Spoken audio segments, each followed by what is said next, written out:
Hi, writing class. Amazing work these past few days working on your test. You did an awesome job remembering to indent your paragraphs, making sure to follow your 4 checks and using your key vocabulary in your story, and remembering to start a new paragraph each time a new person speaks. So great work on that. You also did a fantastic job putting in your missing commas if a sentence began with a part that tells either when or where, or if the sentence began with the words if, although, or unless. And you did a great job remembering to add in your quotation marks around exact words that somebody said. So keep up the awesome work. I'm going to do my best to have all of your tests marked and returned by early next week. So to finish off this week, we're going to do lesson 41, parts A through D. So let's get started. So let's look at part A of lesson 41.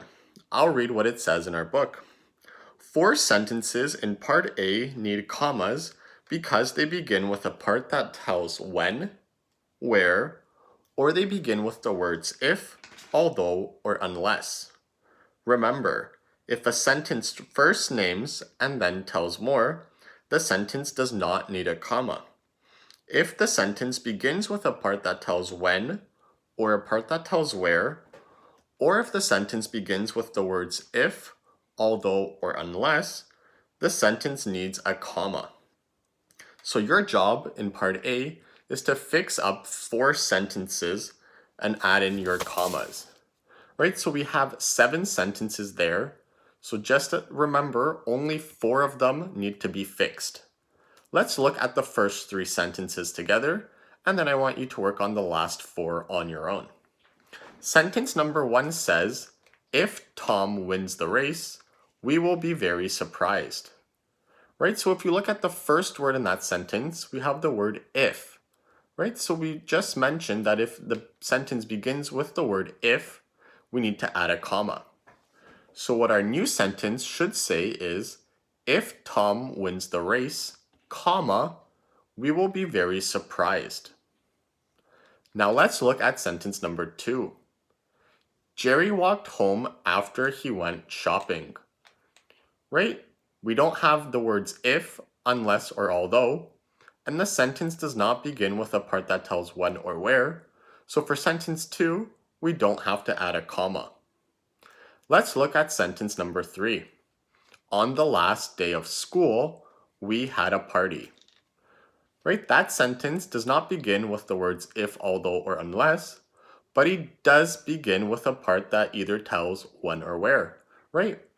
On the last day of school. So when on the last day of school is a part that tells when. Since that's at the beginning, for sentence 3, we need to add a comma. Right? So what our new sentence should say is, on the last day of school, comma, we had a party. So now what I want you guys to do is read sentences 4, 5, 6, and 7. 2 of those sentences will need to have a comma added. So please make sure to read them carefully, look for your keywords, and look for if the sentence begins with a part that tells when or where, and make your changes. You can pause the video now, and then we'll look at part 2, or part B, sorry. So for part B, it tells us that the writer forgot to punctuate sentences that tell the exact words somebody said.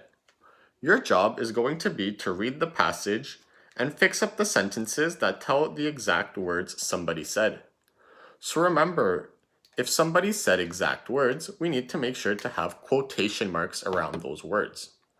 So what we're going to do is work on the first 3 paragraphs or the first 3 sentences together, and then I want you to read the rest of this passage on your own and add in the rest of your quotation marks, commas, and question marks. So here are the first few sentences of the passage. Right, so I'll read them to you. As Jerry and Tony were walking home from school, they saw a baby bird sitting on the ground. Where did the bird come from? Jerry asked.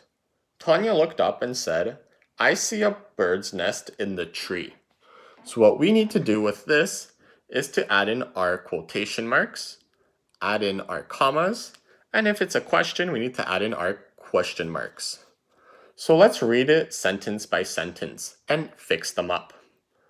As Jerry and Tanya were walking home from school, they saw a baby bird sitting on the ground.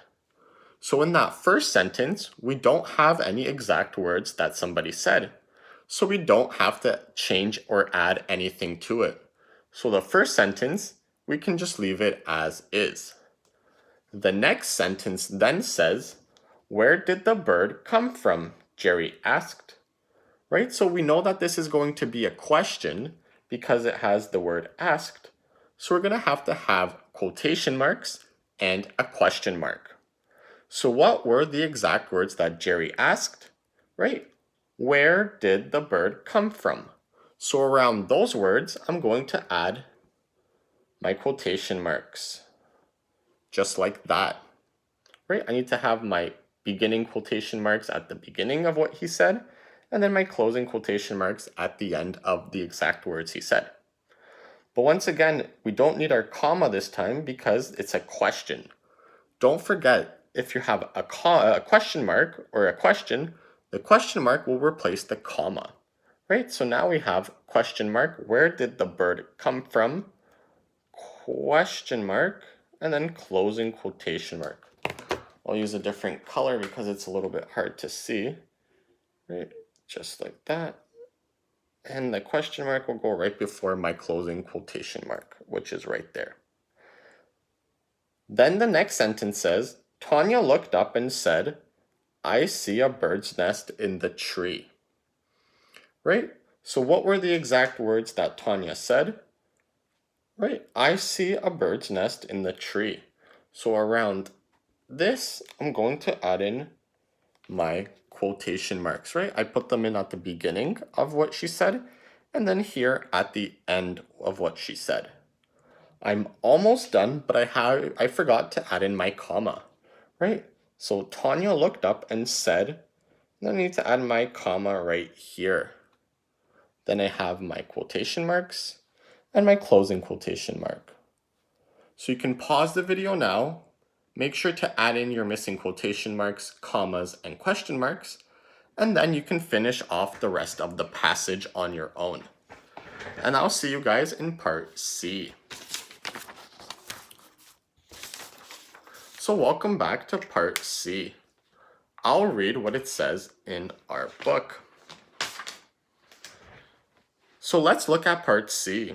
These pictures show what happened at the zoo one day when an older brother was not being careful to be sure that his little sister was safe. I'll read the instructions. Fix up the 4 unclear words in the passage. Read the passage carefully.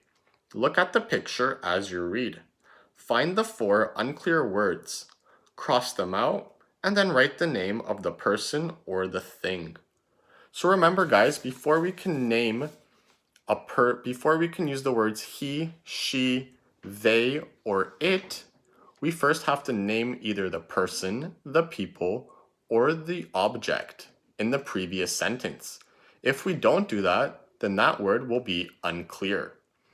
So we'll read the first paragraph together, and then I want you guys to read the second paragraph on your own and fix up any of the unclear words. Remember, there are 4 unclear words in this entire passage. So let's get started. So the first sentence says, Bob took his little sister Leslie to the zoo. Right? We don't have any unclear words in that sentence, so we can look at the next sentence. At the zoo, they met the zookeeper who was feeding an elephant. We have the word they, but in the previous sentence, we mentioned Bob and his little sister, so we know that they is referring to Bob and his little sister, so we don't have any unclear words. The next sentence says, while Bob talked to the zookeeper, his sister went to look at it. We don't know what it is referring to, so the word it in that sentence is unclear. What we have to do is cross it out, and then let's use the pictures at the top to help us figure out what it names. Right? So what did his sister go to look at? If we look at the picture right over here, you can see, but she went to see the bear. So we're going to replace the word it with a bear. Then the next sentence says, the bear was in a big pit. We don't have any unclear words in that sentence, so we'll continue with the next sentence. To make sure the bear would not get out of the pit, the zookeeper had built it around the pit. We don't know what the word it is referring to, so that word is unclear. We're going to cross out that word, and then let's look at the pictures to see what it's referring to. Right, we can see that the zookeeper built a fence around the pit. So that's what we're going to replace the word it with, a fence. So now guys, what I want you to do is to read the rest of the passage on your own. We fixed 2 of the unclear words, so that means that 2 more of the words in the passage are unclear. So use the pictures to help you. You can pause the video now, and then I'll see you in part D, which will be the last part of today's video. So let's look at part D. It tells us that in some of these sentences, you'll remove the word and. For others, you won't. If there's only one and in the sentence, don't remove it. If there's more than one and, remove all the ands but the last one. So once again, guys, all of these sentences have the word and, but in some sentences, the word and will appear more than once. What you have to do is fix up the sentences so the word and only appears one time. So once again, they want you to cross out all the other ands and only leave the very last and. So we can do the first one, or the first 2 together, and then I want you to try the last 4 on your own. So once again, we're looking at part D, and it's asking us to fix up the sentences so the word and only appears once. In sentence 1, it says, Latrell jumped out of his chair and ran to the door. In that sentence, the word and only appears one time, so we don't have to change anything. Now let's look at sentence number 2. It says that Omar bought shoes and socks and ties. So the word and appears more than once in this sentence. That means we're going to have to change it.